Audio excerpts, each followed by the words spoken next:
இறந்த நகைச்சுவை பாகம் 1 சென்னையின் பழமையான தெருவில் அமைந்திருந்தது.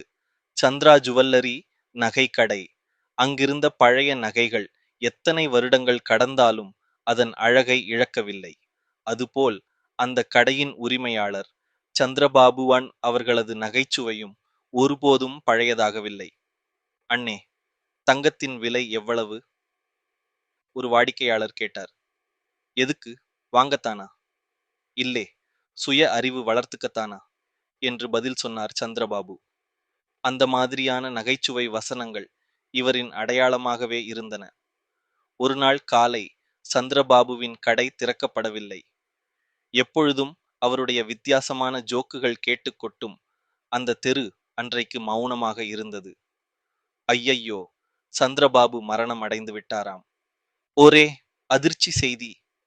அவரை மிகவும் நேசித்த கிராமத்தினர் அனைவரும் அடுக்கடுக்காக வந்து வருந்தினர். ஆனால் அவருடைய உடலின் அருகே இருந்த ஒரு கடிதம் அனைவரையும் குழப்பத்தில் ஆழ்த்தியது.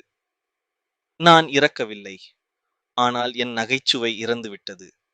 உண்மையை கண்டுபிடியுங்கள்.